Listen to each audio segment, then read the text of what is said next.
സത്യം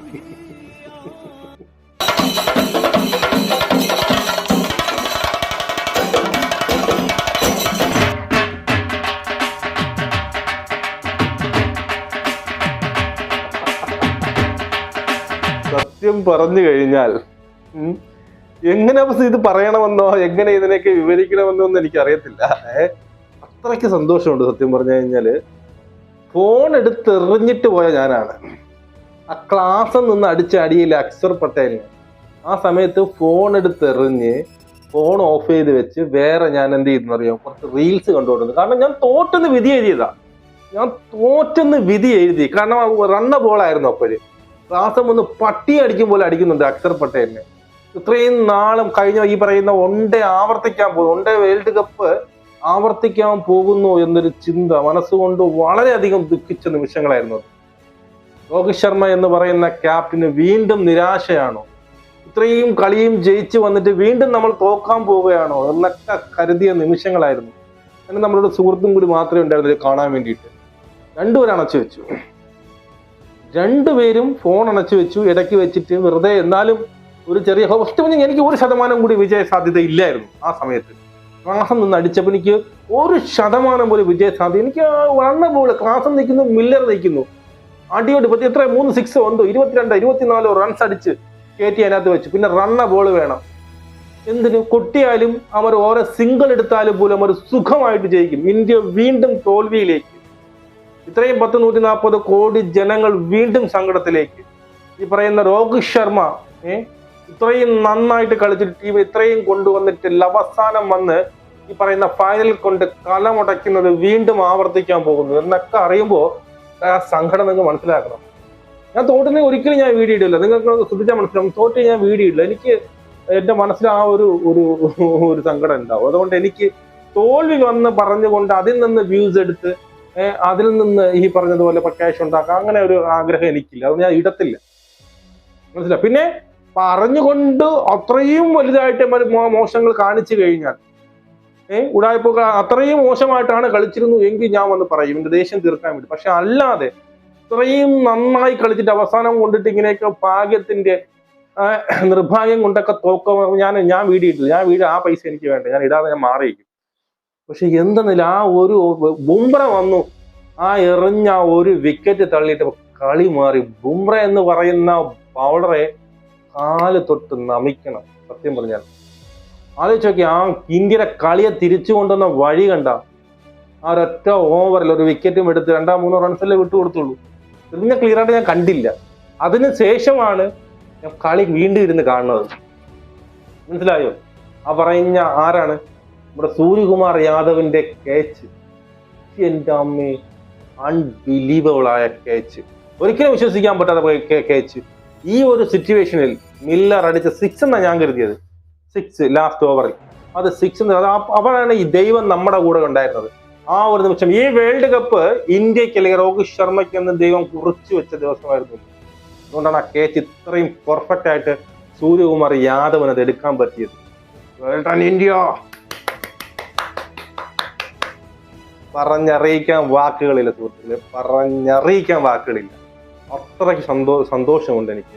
ഈ പറയുന്ന വിരാട് കോഹ്ലി വേർപിരിയാൻ അവന്റെ ലാസ്റ്റ് അവസാനത്തെ മത്സരമാണെന്ന് പ്രഖ്യാപിച്ചു കഴിഞ്ഞു. Man of the match. ഇത്രയും ഈ T20 ഇത്രയും കളികളിലും എല്ലാത്തിലും ഫോം ഔട്ടായി നിന്ന് അവസാന കളിയിൽ 76 റൺസ് അടിച്ചുകൊണ്ട് മാൻ ഓഫ് ദ മാച്ച് കിട്ടി. ഇതിലും നല്ലൊരു വിടവാങ്ങൽ അവനിനി കിട്ടാൻ ഒരു ഫെയർവെല്ലാണ് അല്ലേ? ഇതിനും നല്ലൊരു രീതിയിലൊരു വിടവാങ്ങൽ വിരാട് കോഹ്ലിക്ക് കിട്ടാനില്ല. ഞാൻ ലാസ്റ്റ് കളി അത് നിനക്ക് വേൾഡ് കപ്പും കൊണ്ടാണ് ലാസ്റ്റ് കളി ആവാൻ പോകുന്നത്. അതിലും മാൻ ഓഫ് ദി മാച്ച് ആയിക്കൊണ്ട്. Great player. എന്നും നമ്മൾ ഓർത്തിരിക്കേണ്ട ഒരു പ്ലെയർ ആണ് വിരാട് കോഹ്ലി. ഇന്ന് 3 വിക്കറ്റുകൾ ടപേനെ പോയപ്പോ അവിടെ നിന്ന് ചങ്കൂറ്റം കൊണ്ട് എന്ത് ചെയ്തു? ഇന്ത്യയെ കൊണ്ടുവന്നു. അവസാനം കൊണ്ടുവന്നിട്ടൊന്ന് അടിയടിച്ച് ഇന്ത്യ 176 എന്ന് പറയുന്ന സ്കോറിലേക്ക് എത്തിച്ചു. അത് വിരാട് കോഹ്ലി ഉള്ള ഒരു ബാറ്റ്സ്മാൻ. വിരാട് കോഹ്ലി ഈ തരത്തിലുള്ള റോളുകൾ വരുമ്പോൾ, പ്രഷർ വരുമ്പോൾ ഒക്കെയാണ് വിരാട് കോഹ്ലി തന്റെ വിശ്വരൂപം പുറത്തിറക്കുന്നത്. അത് ഇന്ന് എടുത്തു. അവിടെ നിന്നുകൊണ്ട് മറ്റുള്ളവരെ കൊണ്ട് അടുപ്പിച്ച് ഇന്ത്യ 176 റൺസ് എന്ന് പറയുന്ന സ്കോറിലേക്ക് എത്തിച്ചു. അക്ഷർ പട്ടേലിനെ എടുത്തു പറയണം. അക്ഷർ പട്ടേൽ കളിച്ച ഇന്നിങ്സ് ഇന്നിങ്സ് ആയിരുന്നു, റൺഔട്ടായി പോയെന്നേ ഉള്ളൂ. അക്ഷർ പട്ടേലിന്റെ അടിയാണ് ഇന്ത്യ 176 റൺസിലേക്ക് ഇന്ത്യ വന്നത്. ഇന്ത്യ 176 റൺസ് എടുത്ത് സത്യം പറഞ്ഞു കഴിഞ്ഞാൽ ഇന്ത്യ ജയിക്കുമെന്ന് ഞാൻ കരുതിയതാ. 176 നമുക്ക് ഇന്ത്യ മതി, ഇന്ത്യ എറിഞ്ഞ് തള്ളിയിടും. പക്ഷേ തുടക്കം ബുംറ സൂപ്പർ സ്വപ്ന തുല്യമായ തുടക്കം കൊണ്ടുവന്നു. 2 വിക്കറ്റുകൾ പട്ടയെന്ന് പോയി, 2 വിക്കറ്റുകൾ, മനസ്സിലായോ? അതിനുശേഷം ഞാൻ കരുതി ഇന്ത്യ ജയിക്കും. അതിന് ശേഷം നടന്ന് സത്യം പറഞ്ഞാൽ ചങ്കിടിപ്പിക്കുന്നതായിരുന്നു. കൊണ്ടം ഡീകോക്കും ഈ പറയുന്ന സ്റ്റഡും വന്നുകൊണ്ട് തലങ്ങും വിലങ്ങും ഇന്ത്യ അടിച്ചു തുടങ്ങി. അപ്പോഴും ഒന്ന് സംയമനം പാലിച്ച കുഴപ്പമില്ല, ഒരു വിക്കറ്റ് പോയാൽ പോകുമെന്ന് കരുതി. അപ്പോഴാണ് ഹർഷദീപ് സിംഗിനെ തിരിച്ചു കൊണ്ടുവന്ന് ഡീകോക്കിന്റെ വിക്കറ്റ് പോകുന്നത്. അപ്പോൾ ഒരു സമാധാനം. ഞാൻ എപ്പോഴും പറഞ്ഞു, എപ്പോഴും എന്റെ മനസ്സിലുണ്ടായിരുന്നു, ഞാൻ വീഡിയോ പറഞ്ഞിട്ടുണ്ടെന്ന് തോന്നുന്നു, ഡീകോക്ക് പോലും ഭയങ്കര പ്രശ്നമാണ്, അവൻ നിന്ന് അടിച്ചുകൊണ്ടിരിക്കും. ഡീകോക്ക് പോയപ്പോൾ ചെറിയ സമാധാനം ഉണ്ടായിരുന്നു. അതിനുശേഷം ദാ വരുന്ന ക്ലാസ്.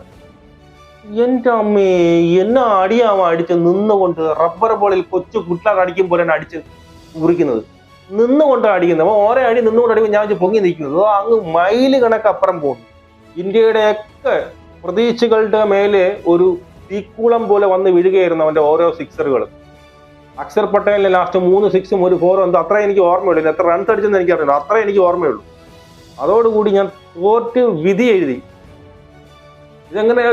ഇതിനി എങ്ങനെ ജയിക്കും? അന്ന് പാകിസ്ഥാനുമായിട്ടുള്ള കളിയിൽ പോലും എനിക്ക് ജയിക്കുമെന്നുള്ള പ്രതീക്ഷ ഉണ്ടായിരുന്നു, എനിക്കറിയാം. പക്ഷെ ഈ കളി ഞാൻ വിധി എഴുതിയതാ ഇന്ത്യ തോക്കുമെന്ന്. പക്ഷെ അവിടെ നിന്ന് ഞാൻ അങ്ങനെ ഫോൺ ഓഫ് ചെയ്ത് വെക്കാറില്ല. എന്റെ മനസ്സിൽ ഈ വേണ്ട, ഇനി എന്തിനാ ഇന്ത്യ തോക്കുന്നത് യാതൊരു കാണുന്നത്, ആ സങ്കടം എനിക്ക് കാണണ്ട. ഞാൻ തോറ്റ് അങ്ങ് മടക്കി വെച്ചു. വീണ്ടും ഞാൻ പല ഇതിലായിട്ട് ഇങ്ങനെ പല റീൽസ് ആയിട്ടും അതൊക്കെ ആയിട്ട് ഇങ്ങനെ കണ്ടുകൊണ്ടിരിക്കുകയാണ്. അതിൻ്റെ ഇടയ്ക്ക് സ്കോർ ബോർഡ് ഇങ്ങനെ വലിച്ചു നോക്കിയപ്പോൾ ഒരു വിക്കറ്റ് പോയി. ഒരു വിക്കറ്റ് പോയി. പിന്നെ ഇന്ത്യയുടെ തിരിച്ചു വരവാണ് കണ്ടത്. ലാസ്റ്റ് 2 ഓവറിൽ 20 റൺസ് വേണമെന്ന് പറഞ്ഞപ്പോൾ പ്രതീക്ഷ വാനോളമായിരുന്നു. അതിനകത്ത് ഈ പറയുന്ന ഹർഷദീപ് വന്നെറിഞ്ഞ 19ാമത്തെ ഓവർ വെരി ക്രൂഷ്യലായിരുന്നു. ആ ഓവറിൽ എത്ര 4 റൺസ് എന്തോ വിട്ടുകൊടുത്തുള്ളൂ അല്ലേ? പിന്നെ ലാസ്റ്റ് ഓവറിൽ എത്ര 17ഓ 16ഓ റൺസ് വേണമായിരുന്നു. ഹാർദിക് പാണ്ഡ്യ ഫസ്റ്റ് ബോൾ 6 എന്ന് കരുതി. പക്ഷെ സൂര്യകുമാർ യാദവ് 1.5 ക്യാച്ച് ആയിരുന്നു. എൻ്റെ അമ്പോ, നമുക്ക് ആ ക്യാച്ച് ഇനി ജീവിതകാലം എത്ര വർഷങ്ങൾ കഴിഞ്ഞാലും ക്രിക്കറ്റിൽ ആ ക്യാച്ച് ഓർമ്മിച്ച് വെച്ചിരിക്കും. ആ ഒരു ക്യാച്ചാണ് ടേണിംഗ് പോയിന്റ്. അതിനേക്കാൾ മുമ്പ് ഇന്ത്യയെ കളിയിൽ അല്ലെങ്കിൽ മാച്ചിലേക്ക് തിരിച്ചു കൊണ്ടുവന്നത് ബുംറയുടെ ആ സ്പെല്ലാണ്. സെക്കൻഡ് സ്പെല്ല് 16ാമത്തെ ഓവർ എറിഞ്ഞ ബുംറയുടെ ആ ഓവറിൽ അവർ തകർന്നു. ബുംറ എന്ന് പറയുന്ന ബൗളർ, ഇനി അങ്ങനെ ഒരു ബൗളർ ഉണ്ടാവുമെന്ന് എനിക്കറിയത്തില്ല. അവന്റെ 4 ഓവർ എങ്കിൽ 4 ഓവർ തന്നെയാണ്, മനസ്സിലായോ? അവൻ 2 ഓവർ അവസാനം, ആ 2 ഓവർ രോഹിത് ശർമ്മയ്ക്ക് നേരത്തെ കൊണ്ട് എറിയിക്കേണ്ടതായിട്ട് വന്നു. കാരണം കൈവിട്ട് പോയി. ഇന്ത്യയിൽ നിന്ന് കൈവിട്ട് പോയ സമയത്ത് അവസാനം എറിയിക്കാൻ നിന്ന ഈ പറയുന്ന ബുംറയെ കൊണ്ടുവന്ന് 2 ഓവർ എറിയിക്കേണ്ട ഗതികേടിലേക്ക് രോഹിത് ശർമ്മ വന്നു. പക്ഷെ അവിടെ എന്ത് ചെയ്തു? ബുംറയെ പിടിച്ചു കൊടുത്തു. അവനിൽ അർപ്പിച്ച വിശ്വാസം അവൻ 100 മടങ്ങായിട്ട് തിരിച്ചു കൊടുത്തു. പിടിച്ചോ, എന്നെ കൊണ്ട് പറ്റും, എറിഞ്ഞ് കയറ്റി കൊടുത്ത് 2 ഓവറിൽ അവന്മാരെ മുട്ടിടിക്കാൻ തുടങ്ങി. അതിനുശേഷം വന്ന ഹർഷദീപ് സിംഗും കിടിലമായിട്ട് ബോൾ എറിഞ്ഞപ്പോൾ സൗത്ത് ആഫ്രിക്ക തീർന്നു. അവസാനം ഒരേ ഒരു കണ്ണിയായിരുന്നു, ഒരേ ഒരു പ്രതീക്ഷയായിരുന്നു അവർക്ക്, മില്ലർ. ഡേവിഡ് മില്ലർ അടിച്ചു പോയി 6 ആണെന്ന് നമ്മൾ എല്ലാവരും കരുതിയത്. കമന്ററി വരെ 6 ആണെന്നാ പറഞ്ഞത്. പക്ഷെ അവിടെ സ്വപ്ന തുല്യമായ അല്ലെങ്കിൽ അവിശ്വസനീയമായ ഒരു കേച്ചിലൂടെ സൂര്യകുമാർ യാദവ് ഇന്ത്യ 440 കോടി വരുന്ന ഇന്ത്യയുടെ പ്രതീക്ഷകളെ വാനോളം ഉയർത്തിക്കൊണ്ട് അവനൊരു വരവ് വന്നെളിയാ.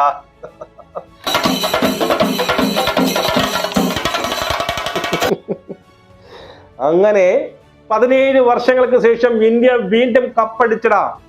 ഇന്ത്യ വീണ്ടും കപ്പ് കൊണ്ടുവന്നു. ഇന്ത്യക്കകത്തായി T20 ചാമ്പ്യന്മാരായി ഇന്ത്യ ഇപ്പോൾ T20 ചാമ്പ്യന്മാരാണ്, മനസ്സിലായോ? കഴിഞ്ഞ വർഷം ഒരു 5-6 മാസങ്ങൾക്ക് മുമ്പ് ഇന്ത്യ വേൾഡ് കപ്പ് അടിക്കാനുള്ളതാണ്, 1 ഡേ വേൾഡ് കപ്പ്. അവിടെയൊക്കെ നിർഭാഗ്യം കൊണ്ടുപോയത്. ഇന്ന് ഇന്ത്യ വേൾഡ് ചാമ്പ്യന്മാരാണ്, T20 ചാമ്പ്യന്മാർ. കുറെ എണ്ണം വന്ന് കമന്റ് ഇട്ടിട്ടുണ്ട് സൗത്ത് ആഫ്രിക്ക ജയിക്കുമെന്ന്. എനിക്ക് അവൻ ജയിക്കണേന് ഇഷ്ടമെന്ന് കുറെ പേര് വന്ന് കമന്റ് ഇടുന്നുണ്ട്. എന്തിനാടാ നീയൊക്കെ സ്വന്തം രാജ്യം ജയിക്കുമെന്ന് പറയാതെ സൗത്ത് ആഫ്രിക്ക ജയിക്കുമെന്ന്? പുച്ഛമാണ് നിന്റെ അടുത്തൊക്കെ എനിക്ക്. ഞാൻ അമ്മയെ കുറിച്ചൊന്നും പറയുന്നില്ല, പോട്ട് എവിടെയും കാണും കുറെ എണ്ണം. അപ്പോ എന്തായാലും വളരെ വളരെ ഇതുപോലൊരു സന്തോഷം എനിക്കില്ല. അമ്മാതിരി ഒരു സന്തോഷം എനിക്ക് ഉണ്ട്. ഇന്ത്യ കളി ജയിച്ചു. അതിനേക്കാൾ ഉപരി രോഹിത് ശർമ്മ, വിരാട് കോഹ്ലി ഇവർ രണ്ടുപേരും പിരിഞ്ഞു പോകുന്ന T20 ഇനി അവർ കാണാൻ സാധ്യതയില്ല. അവർക്കെല്ലാം ഇതിനപ്പുറം നല്ലൊരു യാത്രയയപ്പില്ല. അത്രയ്ക്ക് നല്ലൊരു യാത്രയയപ്പ്. എല്ലാവരും കരഞ്ഞ്, നമ്മളെ കണ്ടില്ല, എല്ലാവർക്കും ഭയങ്കരമായിട്ട് ഈ പറഞ്ഞ എന്താണ് സഹിക്കാൻ വയ്യാതെ കരഞ്ഞുകൊണ്ടിരിക്കുന്നവരെയാണ് നമ്മൾ കണ്ടത് അല്ലേ. എല്ലാവരും കണ്ണീര്. രോഹിത് ശർമ്മ കിടന്ന് കരഞ്ഞു. രോഹിത് ശർമ്മ, ഹാർദിക് പാണ്ഡ്യയൊക്കെ എടുത്ത് പറഞ്ഞ കേട്ടോ, ലാസ്റ്റ് ക്രൂഷ്യലായിട്ട് 3 വിക്കറ്റുകൾ. അഹങ്കാരം കുറച്ചുണ്ടെങ്കിലും ക്രൂഷ്യലായിട്ടുള്ള 3 വിക്കറ്റുകൾ. രോഹിത് ശർമ്മ എന്ന ഹിറ്റ്മാൻ നമ്മൾ പ്രതീക്ഷിക്കാതെ എന്ത് ചെയ്തു, പെട്ടെന്ന് ഔട്ടായ വേണ്ടത്. രോഹിത് ശർമ്മ 9 റൺസേ രോഹിത് ശർമ്മയ്ക്ക് എടുക്കാൻ സാധിച്ചുള്ളൂ. വിരാട് കോഹ്ലി 59 ബോളിൽ നിന്ന് 76 റൺസ് അടിച്ചു. 6 ഫോറുകളും 2 സിക്സുകളും അവസാന ഘട്ടങ്ങളിൽ അടിച്ചത്. പോട്ട് എനിക്ക് എപ്പോഴും ഞാൻ ഞെട്ടി എവിടെയെന്ന് അറിയാമോ, ഋഷഭ് പന്ത് ഈ ഉടനീളം നമുക്ക് നല്ലൊരു 10-30 റൺസ് ഒക്കെ അടിച്ചു തരുന്ന ഋഷഭ് പന്ത് ഡക്കായി പോയപ്പോൾ ഞാൻ ഞെട്ടി. അതിനുശേഷം വന്ന സൂര്യകുമാർ യാദവ് 3-ന് പോയപ്പോൾ വീണ്ടും ഞെട്ടി. തീർന്നു എന്ന് കരുതി 24 റൺസില് 3 വിക്കറ്റ് പോയി. മനസ്സിലായോ? അതിനുശേഷം ഇറക്കി വിട്ട അക്ഷർ പട്ടേലാണ് ഇന്ത്യയുടെ കളി തിരിച്ചുവിട്ടത്. 31 ബോളിൽ 47 റൺസ് അടിച്ചുകൊണ്ട് അക്ഷർ പട്ടേൽ. പിന്നെ ശുഭം ഡുബയും വലിയ തരക്കേടില്ല 16 ബോളിൽ 27 റൺസ് അടിച്ചു. അങ്ങനെ ഇന്ത്യ 20 ഓവർ കംപ്ലീറ്റ് ആയപ്പോൾ 176-ന് 7 ആയിരുന്നു. അതിനുശേഷം സൗത്ത് ആഫ്രിക്ക വന്നു. ഹെൻഡ്രിക്സ് ബൗൾഡ് ആക്കി വിട്ടു. ആര്? നമ്മുടെ ബുംറ ഔട്ട് ആക്കി വിട്ടു. പീകോക്ക് 1-2 ചാൻസുകൾ കിട്ടി, അവൻ കളിച്ചു. 31 ബോളിൽ 39 റൺസ്. അടുത്ത വന്ന മാക്രത്തിനെ ഹർഷദീപ് സിംഗ് പറഞ്ഞു വിട്ട് വെറും 4 റൺസ്. അവിടെയൊക്കെ നമ്മുടെ ഇന്ത്യ ജയിക്കുമെന്ന് കരുതി. അതിനുശേഷം വന്ന സ്റ്റഡ് 21 ബോളിൽ 31, ഭയങ്കര കിടിലമായിട്ട് കളിച്ചവൻ. അവിടെയൊക്കെ നമ്മുടെ നെഞ്ചിടിപ്പ് കൂടിയിട്ടുണ്ട്. പിന്നെ വന്നു ക്ലാസൻ. അവിടെയാണ് കളി തിരിഞ്ഞത്. ക്ലാസനും വന്നങ്ങോട്ട് അടിയോട് അടി. 27 ബോളിൽ 52 റൺസ് അടിച്ച് 2 സിക്സുകളും 5 സിക്സുകളും 2 ഫോറും. ഓരേ അമ്മാതിരി അടി അവൻ അടിച്ചിരിക്കുന്നത്. പിന്നെ ജാൻസനൊക്കെ അവനെയൊക്കെ വന്ന് ടബേന്ന് പോയി. എന്തായാലും 169 റൺസിൽ അവന്മാർ ആൾ ഔട്ടായി. ഇന്ത്യക്ക് 7 റൺസിന്റെ വിജയമടാ. World ചാമ്പ്യനടാ India. ഇന്ന് T20 വേൾഡ് ചാമ്പ്യൻ. 17 വർഷങ്ങൾക്ക് ശേഷം വീണ്ടും ഇന്ത്യ ലോക ജേതാക്കളായിരിക്കുന്നു. നമുക്ക് വീണ്ടും കാണാം.